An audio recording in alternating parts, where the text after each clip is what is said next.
Hello friends, मैं रवि कुमार और welcome back to our official YouTube channel of tax आज मैं एक नई वीडियो लेकर आया हूँ हमारे ऑफिशियल यूट्यूब चैनल पे ITR 2। तो आज को आपको पता ही है कि फाइनेंशियल ईयर है वो ख़त्म हो रहा है, तो उसके रिगार्डिंग आपको सबको पता ही चलना हो जाए कि ITR कब कैसे क्या फ़ाइल होती है और कौन सी कब कब फाइल करनी होती है। तो उसके रिगार्डिंग मेरा आज का टॉपिक है ITR 2 कब फाइल होती है और कौन कौन कर सकता है। तो सबसे पहले हम बात करते हैं कि अप्लीकेबल किसके ऊपर है ITR 2। तो ITR 2 किस किस पे अप्लीकेबल है? कोई भी इंडिविजुअल और HUF जिनकी इनकम है वो सैलरी से आ रही हो, पेंशन से आ रही हो या इनकम फ्रॉम अदर रिसोर्सेज से आ रही हो, तो उनके लिए है वो ITR 2 है वो फाइल करना होता है। लेकिन ये किन के लिए अप्लीकेबल नहीं है? तो कोई भी इनकम जो इंडिविजुअल और HUF को इनकम हो रही है, कोई भी बिजनेस से हो रही हो या प्रोफेशन से हो रही हो या फिर कोई कैपिटल गेन हो, तो इन तीन सोर्सेज से अगर इनकम आ रही है कोई भी इंडिविजुअल और HUF को, तो उसके लिए है जो ITR 2 है वो अप्लीकेबल नहीं है। बस जो ITR 2 है वो इंडिविजुअल और HUF के लिए सिर्फ इनकम जो आती है सैलरी से, पेंशन से और सैलरी पेंशन से आती है या फिर अदर सोर्सेज से आती है, तो उसके लिए जो ITR 2 है वो अप्लीकेबल है। अगर इनकम हाउस प्रॉपर्टी से आ रही है तो उसके लिए भी ITR 2 है वो अप्लीकेबल है। तो ये था बेसिक कॉन्सेप्ट कि ITR 2 किस किस के लिए अप्लीकेबल है और किस किस के लिए नहीं है। अब हम बात करते हैं कि ITR 2 फाइल करने का प्रोसीजर क्या होता है।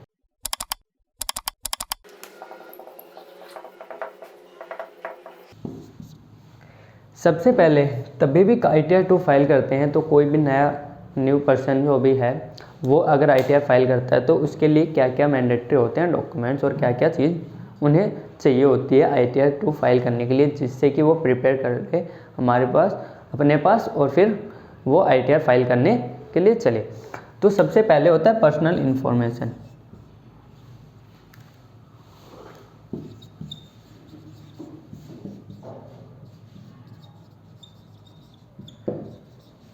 पर्सनल इन्फॉर्मेशन में क्या होता है कि आधार, पैन, जो उसका मोबाइल नंबर है, ईमेल आईडी है, तो ये सब चीज़ें उसकी होनी चाहिए। तो उससे क्या हो कि पर्सनल इन्फॉर्मेशन उसके लिए सारी हो कि उसके लिए वो कर सके ITR को। सेकंड पर्सन होता है इनकम। इनकम की डिटेल्स होनी चाहिए।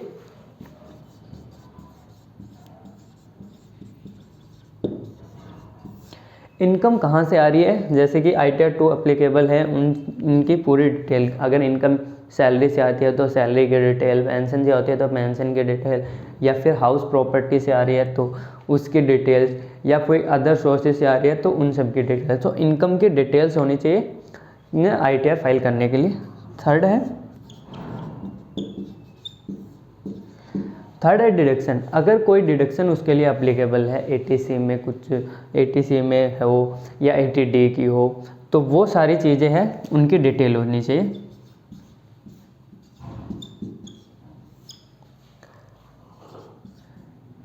नेक्स्ट है कि उनका टैक्स, जैसे टैक्स कंप्यूटेशन होती है तो टैक्स कैलकुलेट करने के लिए उनको जैसे कि क्या होती है उनको डिटेल्स होनी चाहिए कि कितना उनका TDS अगर तो कितना उनका TDS कटा हुआ है, तो वो सारे डिटेल, और कितना उनका टैक्स बन सकता है, तो ये सेल्फ असेसमेंट करेंगे टैक्स का।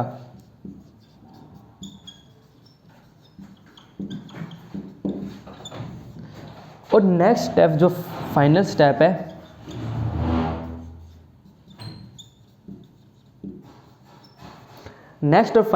है जो है बैंक डिटेल्स। तब ये सारी चीज़ें हैं कि पूरे प्रोसीजर होता है कि ऐसे ऐसे ये सारी चीज़ें हमारे पास होनी चाहिए ताकि हम जो है ITR फाइल कर सके, ITR 2 फाइल कर सके। पर्सनल इन्फॉर्मेशन में आपको बता दिया, आधार, पैन, जो बेसिक नॉर्मल चीज़ें होती हैं, आधार, पैन होता है, ठीक है। उसके लिए मोबाइल नंबर, मेल ID, ये सब सारी चीज़ें जो है पर्सनल इन्फॉर्मेशन में। इनकम डिटेल्स में कि ITR 2 के लिए अप्लीकेबल जो है वो सारी डिटेल्स होनी चाहिए। डिडक्शन होनी चाहिए। डिडक्शन अगर आपके पास है तो ATC 80D अगर आपको डिडक्शन मिलता वो है तो वो कर सकते हैं। टैक्स कंप्यूटेशन, उसके बाद हम टैक्स कंप्यूटेशन करते हैं, और फिर बैंक डिटेल्स। तो ये सारी चीज़ नॉर्मल चीज़ें हैं जो हमारे पास होनी चाहिए। अब हम ऑनलाइन प्रोसीजर कैसा होता है वो मैं आपको बताने के लिए चलो तो चलते हैं, आप वो सीखते हैं।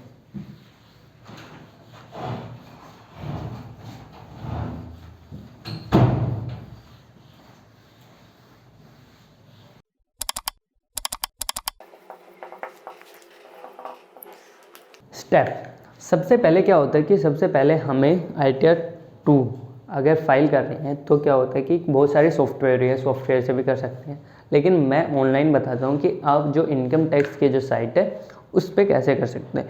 तो इनकम टैक्स की साइट पे जाते हैं हम, जैसे इनकम टैक्स की जो ऑफिशियल साइट है उस पर हम जाएंगे तो एक हमें लॉगिन करने का ऑप्शन आएगा। तो अगर फर्स्ट टाइम कर रहे हैं तो फिर हमें रजिस्टर करना पड़ेगा, और अगर फर्स्ट टाइम नहीं कर रहे हैं तो हमें क्या होता है, लॉगिन करना पड़ता है। तो लॉगिन करेंगे, हमारा पैन नंबर होता है, वो यूज़र नेम होता है, और पासवर्ड जो आपने लगाया होगा, आपने जो क्रिएट किया होगा वही पासवर्ड से आप लॉगिन कर लेंगे। तो पहले अगर आपके पास फर्स्ट टाइम कर रहे हैं तो रजिस्टर करेंगे,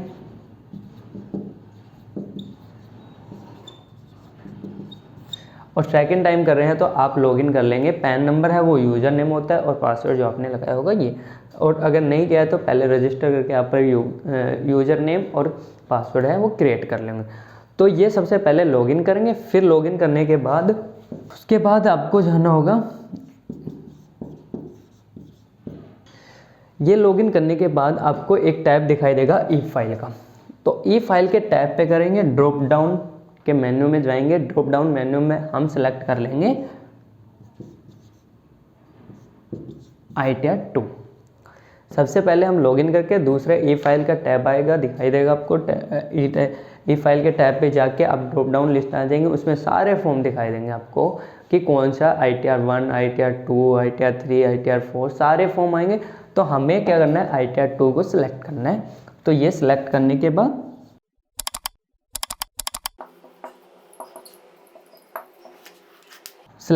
बाद जो भी रिक्वायर्ड फील्ड्स होंगी वो आपको डिटेल्स में फिल कर देनी है। जैसे मैंने पहले ही बताया कि सबसे पहले आपको क्या होती है, पर्सनल डिटेल्स के बारे में पूछेगा। पर्सनल डिटेल्स करने के बाद इनकम की डिटेल्स पूछेगा। तो इनकम की डिटेल्स करने के बाद फिर टैक्स कंप्यूट करेंगे। कंप्यूट करने के बाद आपको कितना TDS कटा हुआ है, तो TDS की डिटेल ऑटोमेटिकली आ जाती है। तो 26 ऐसे आप देख के, सॉफ्टवेयर में तो बहुत सारे सॉफ्टवेयर में ऑटोमेटिक आ जाता है उसे इंपोर्ट करने के बाद, लेकिन आप 26 डाउनलोड करेंगे तो उसके बाद आपको वो जो अमाउंट है वहाँ डालकर आपको पता चल जाएगा कि आपका टैक्स एक्चुअल में कितना है और TDS कितना हुआ है। तो उसके बाद अगर आपका टैक्स बनता है तो सेल्फ असेसमेंट से आप उसे सेल्फ असेसमेंट में आपके टैब में आ जाएगा। और उसके बाद फिर क्या होता है कि बैंक डिटेल्स मांगता है, और बैंक डिटेल्स मांगकर यहाँ पे नेक्स्ट 4 जो स्टेप है वो है वेरीफाई करना। 4 स्टेप है कि वेरीफाई कर देंगे, और उसके बाद में आपकी जो ITR है वो 2 फाइल हो जाएगी। तब वेरीफाई करते हैं, तो वेरीफाई के लिए भी आपको क्या होता है कि एक आप जस्ट उसी टाइम कर सकते हैं एक OTP से। OTP जाएगा आपके मोबाइल नंबर पे, और उसी OTP से आप क्या है कि वेरीफाई उसी टाइम कर सकते हैं। अगर नहीं कर सकते तो आपको एक पास टाइम मिलता है 6 मंथ का। विदिन 6 मंथ आप है जो ITR है वो वेरीफाई कर सकते हैं। तो यही एक प्रोसीजर था कि ITR 2 को कैसे फाइल कर सकते हैं। बेसिक मुद्दा ये था कि कौन कर सकता है और किसके लिए एप्लीकेबल है। तो ये डिटेल के लिए मैंने ये वीडियो, एक छोटी सी वीडियो आप सभी के लिए बनाई है। आई होप आपको सबको अच्छी लगी होगी। अगर आपको कुछ क्वेरी है तो आप कमेंट बॉक्स में हमें पूछ सकते हैं, हम आपको रिप्लाई दे देंगे और आपको पूरी गाइड करेंगे। तो thank you so much for watching this. मिलते हैं नेक्स्ट वीडियो में।